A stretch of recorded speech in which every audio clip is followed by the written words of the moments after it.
লা ইলাহা ইল্লাল্লাহু মুহাম্মাদুর রাসূলুল্লাহ। তার মেশিনে কাজ করে না, এই জন্য সে তার বউর সাথে বহুদিন ধরে কিছু করে না। বউ তো কামড়ে মরে বেগুন টেগুন দিয়া তারপরে ঠান্ডা হয়। দ্বিতীয় স্ত্রী বলছিল যে আমার যে মেশিন ঠিক আছে এটা কিন্তু তুমি বড় বউরে বলবা না। ছোট বউ তো বড় বউরে বলে দিচ্ছে যে না ওর মেশিন ঠিক আছে। শুনেন, আরেকবার শুনেন তাহলে বুঝবেন। তোমার সাথে কথা বলার সাথে সাথেই সে বলছে যে তার কোনো পাওয়ার নাই। পাওয়ার নাই, সে বলছে পাওয়ার নাই মানে ফুল পাওয়ার আছে। দর্শক, একটু মিলাদ টিলাদ দিয়া পাক পবিত্র হয়ে নিলাম, কারণ আজকের পুরো ভিডিওতে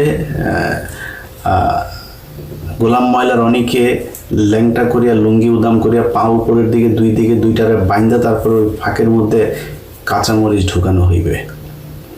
উনি 10টা থাপ্পড় দিলে তোমার কোনো কথা বলার দরকার ছিল না। 10টা থাপ্পড় দিলে কথা বলার দরকার ছিল না। আমি তো চুপ করেই ছিলাম। উনি আমাকে বলছে বলো বলো বলো। না না না, এই জিনিসগুলো সে যখন বলছে যে আমি তোমাকে বারবার বলছি যে আমার এই টোটাল ফিজিক্যাল ফিটনেসটা চলে গেছে, এইটা একটা বিশেষ অবস্থাতে হয়েছে, এটা তোমার সাথে থাকবে না কদিন পরে। আমি গেছি, আমি যখন নামাজ পড়তে গেছি উপর আসর নামাজ, তখন আমার আরো দুইটা মামা শ্বশুর ছিল, মানে আমি নিয়ে গেছি আর কি ওখানে।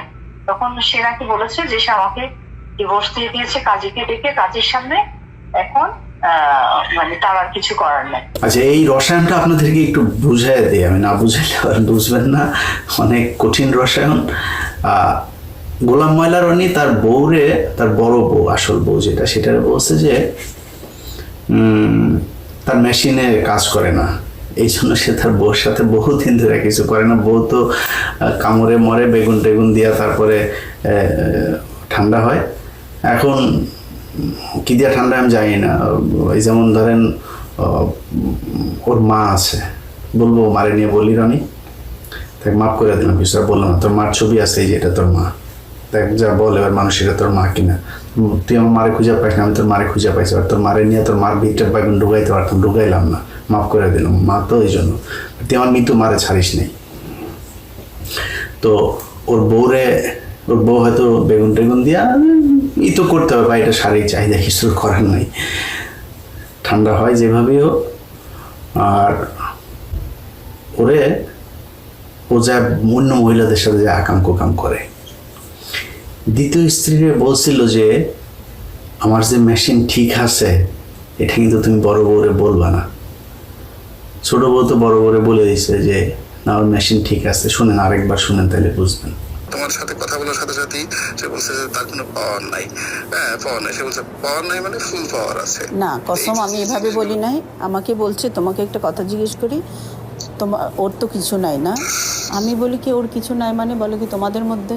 আমি বলি কি না আছে তো, এটাই বললাম। আচ্ছা, এবার মূল আলোচনায় আসি।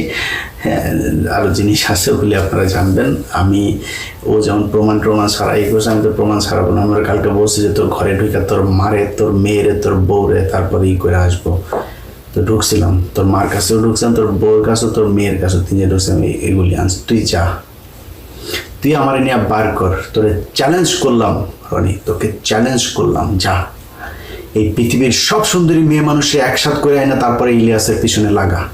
এই পৃথিবীর সব টাকা পয়সা স্বর্ণ যা যা আছে সবাই না ইলিয়াস এই করছে, ভাই আপনারা এত টাকা ঘুষ দিলাম, আমার একটা চাকরি নেওয়াই দেন, ভাই এত টাকা ঘুষ দিলাম আমার বাঁচা দেন। আমার টাকা দেওয়া বাঁচবেও না, আমার টাকা দেওয়া আমি তোর মারবও না, এটা মনে রাখিস।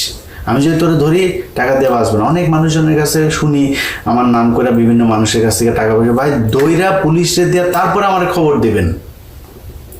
আমার ভয় দেখাইলে আপনি টাকা দিয়ে দিলে তাহলে আমার লাভ হইলো কি? টাকা বেশি হয়ে গেলে বাংলা এডিশন অফিসে যায় দিয়ে আসেন, আমরা ডোনেশন নিয়ে ওইখানে যায় দিয়ে আসেন।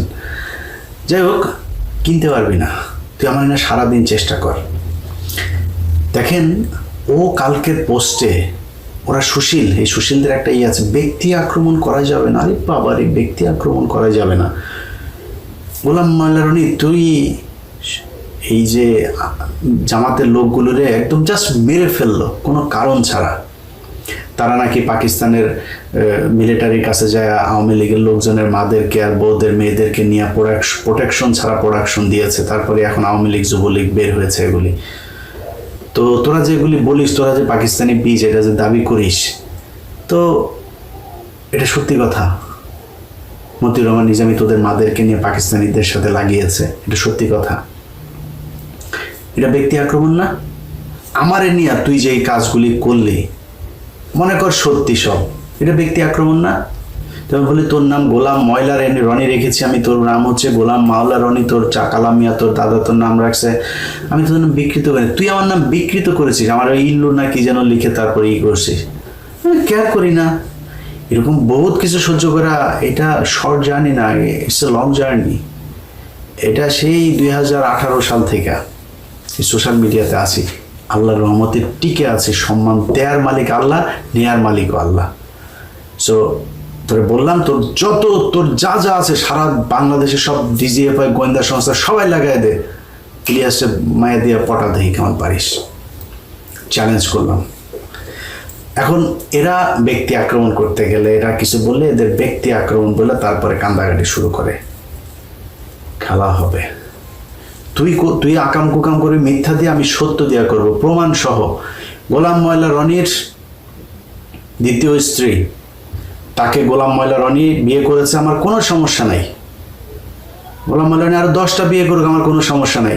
সেই মহিলাকে 2009 সাল থেকে তার পেছনে লেগে তারপরে সেই মহিলাকে বিয়ে করেছে। 18 সালে তাকে তার স্বামীকে তালাক দিয়েছে, 22 সালে বিয়ে করিয়েছে। বিয়ে করার পরে সেই মহিলার কাছ থেকে তার সম্পত্তি চেয়েছে, সেই সম্পত্তি তার নামে লিখে দেয় নাই, এই জন্য কয়দিন আগে ডিভোর্স দিয়েছে।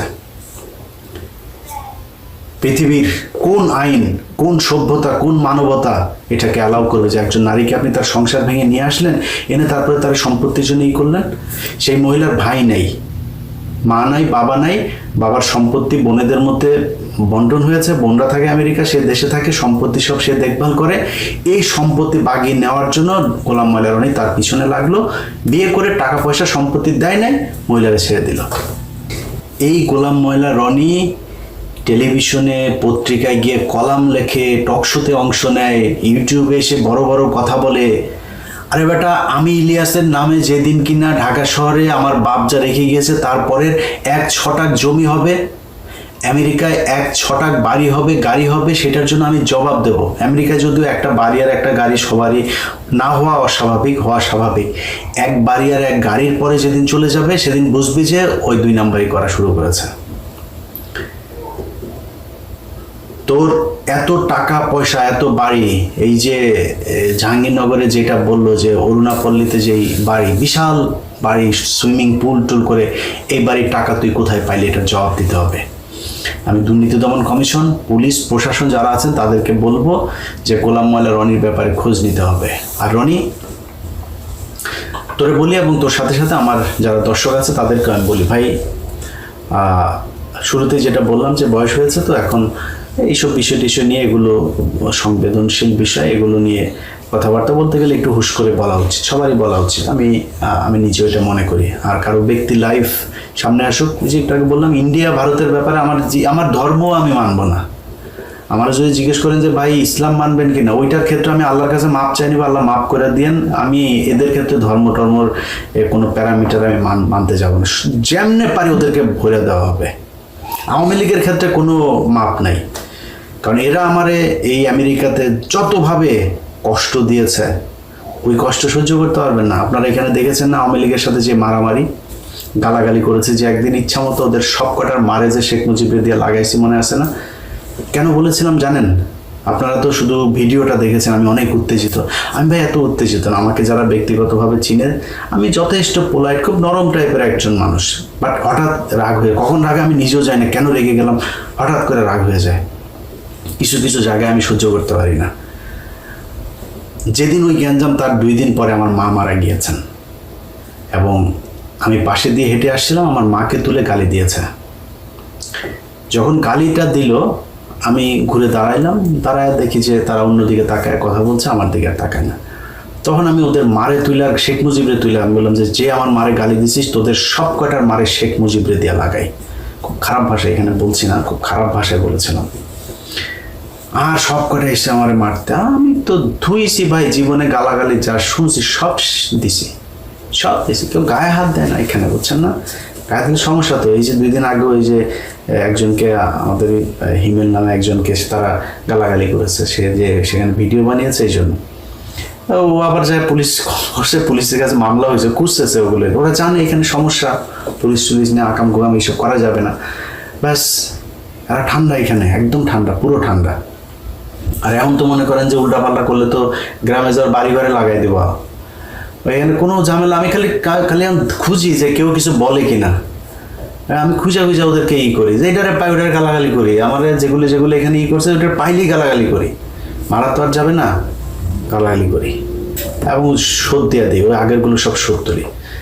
তো এখানে অনেক অনেক খারাপ সময় গিয়েছে ভাই। আমাকে ইসলামিক টেরোরিস্ট বানানোর জন্য পুলিশের কাছে এখানে রিপোর্ট করার অনেক মামলা, আমি এখানে অনেক মামলা আমাকে পার করে করতে হয়েছে ভাই। ধর্ষণের মামলা, কিডন্যাপের মামলা, বাড়িতে বোমা মারার মামলা, বহুত মামলা পার করে তারপরে আল্লাহ এই জায়গায় ঠান্ডা মানে স্থির রেখেছেন। তো সবই আল্লাহর কাছে শুকরিয়া।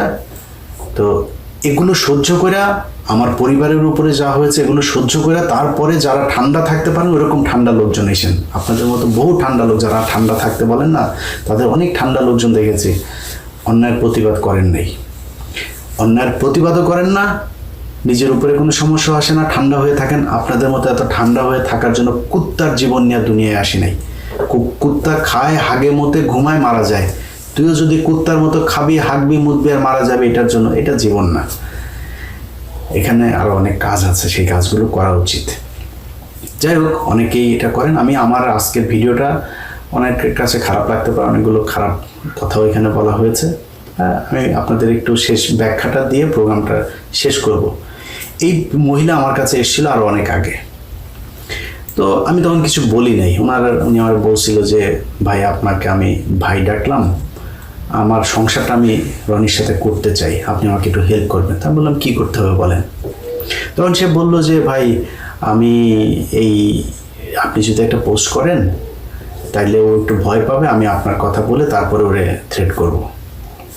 ঠিক আছে, পোস্ট করলাম যে রনি তোরে 48 ঘন্টার মধ্যে সময় দিলাম, তুই করবি, তোর স্ত্রী ফারজানার কথা বলে দেবে। এটা বলা হয়, সে বুঝলো যে ফারজানা নামে কাউকে একজনের সাথে আমার পরিচয় হয়েছে এবং সে তার দ্বিতীয় স্ত্রী, কেউ কিন্তু জানতো না ওই সময়। তার 2 দিন পরে সে আমার 2 ছেলেকে নিয়ে এত জঘন্য ভাষায়, এত জঘন্য নোংরা ভাষায় একটা পোস্ট করেছে। আমার কলিজার টান দিয়ে যদি ছিঁড়া ফেলতি না রনি, তা আমি এত কষ্ট পাইতাম না। আমার ছেলেদের নিয়ে খুব বাজে ভাষায় একটা পোস্ট করছিল। তারপরেও কিন্তু আমি ঠান্ডা হয়েছিলাম। ওই যে মহিলা বলছে যে ভাই কিচ্ছু বলি নেই। এখন 3-4 দিন আগে সে আবার আসলো, ভাই অনেক চেষ্টা করলাম, সে আমার সাথে থাকবে না, সে আসলে তার সম্পত্তি এগুলি লাগবে, সে আমার সাথে থাকবে না, এখন আমার ভাই আপনি কিছু একটা করেন। বললাম কি করবো আপা, আমার কাছে যে সুযোগ আছে আমি তো আপনার সংসারে ওরে বলে করতে পারবো, ওর সাথে আমি কথা বলতে পারবো না, আপনি করেন, যদি অনুমতি দেন তাহলে আমি ভিডিও আপনার বক্তব্য এগুলো আমি চালাইতে পারি। তো বললো না ভাই আপনি একটা কাজ করেন, পোস্ট করেন। আমার আগের পোস্টটা তো মনে করছে যে আমি করছি, আমি করাইছি আপনাকে দিয়ে, ও যেন মনে করে ওর প্রথম স্ত্রী আপনাকে দিয়ে পোস্ট করেছে, এরকম কিছু একটা লিখে পোস্ট করেন। তখন আমি এই যে 2 দিন আগে একটা পোস্ট করলাম যে ইতি রুনু ওর দ্বিতীয় স্ত্রী, প্রথম স্ত্রী। তো এটা করার পরে আমি মনে করেছিলাম যে হয়তো ও দ্বিতীয় স্ত্রীর সাথে যোগাযোগ করবে বা কিছু একটা, উনি ওই মহিলা যেটা মনে করে সেটাই হয়তো কিছু একটা হবে।